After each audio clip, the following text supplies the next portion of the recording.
G'day students. In this video, I'm going to briefly have a look at the Part B part of the exam. So let's go to this revision sheet where I've set out Part A, Part B, and Part C. You've already had a video about the Part A stuff. Part B is going to have two questions. You're going to be asked to describe something and evaluate. And evaluate is probably the more challenging part of it. For the describe, read the carefully question, have a look at the marking guide to check that you're hitting everything, and use the business terminology is an important part of this. Use it thoughtfully. What are the appropriate business words to be using in this situation? And you've got to link your answer to business facts, features, and characteristics. The second question is the one that's worth more marks. It's the evaluate. And this is where you have to use those 4 business criteria that we've talked about a few times. The criteria of competitiveness, effective, efficiency, or stakeholder satisfaction. Now, you won't have to use all 4. You'll have to choose to use a couple, or a couple will be given to you. And say, okay, use these 2 criteria. Competitiveness, that refers to how does it compare to the other businesses in the marketplace. Effectiveness, how well does it solve the problems or meet the organisational goals. Efficiency, how well are resources used. Stakeholder satisfaction, how well have stakeholders been considered in this situation. And a classic stakeholder here might be customers or staff.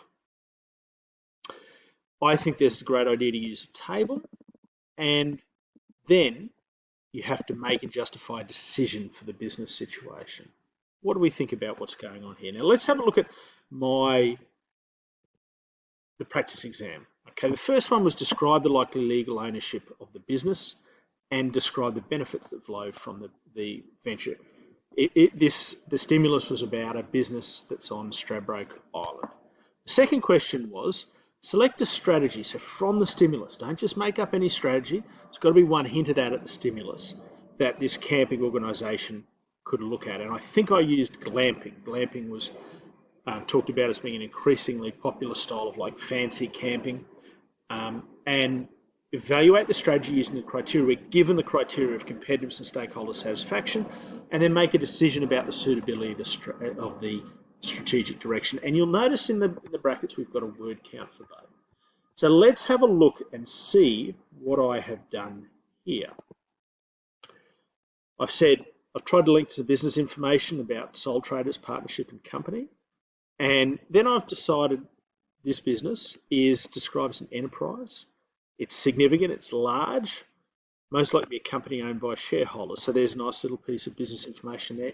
But what really gave it away is after the name, they've got PTYT, Private Limited, which indicates it's a private company, not listed on the share market.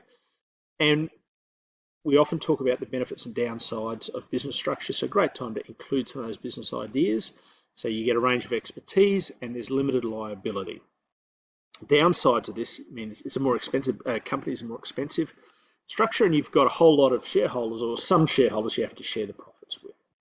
The question also asks about the benefits flowing to the venture. So we talk about employment, Indigenous employment, facilities, projects, and services for all visitors. Now, question 2 is the one that becomes a little more interesting. So the strategy we've looked at is glamping. And you can see this now relates a lot to the stimulus material. You can see how we've referred to source 3, source 2, or when we've used it here, source 2.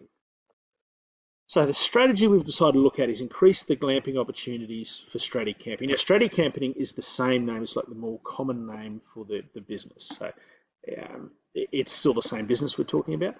So we've then put some points. How does this impact competitiveness? Because remember we were asked to use these 2 criteria. So I've talked about some ideas around competitiveness, right? For example, the middle one there provides a different offering for current customers, meaning they're more likely to be regular customers because you're offering a more diverse group of services. And there's a great bit of data in there that 46% of people who are at camp are interested in glamping. So you know your camping customers are related. Stakeholder satisfaction, talk about staff first of all. If the business grows, there's more opportunities in terms of careers. And then you have to come to make and justify a decision. So the decision was to increase glamping as a focus, and explain why it's supported. Don't just make a general comment. You've got to give some evidence to support that comment as well, and leading to a final recommendation.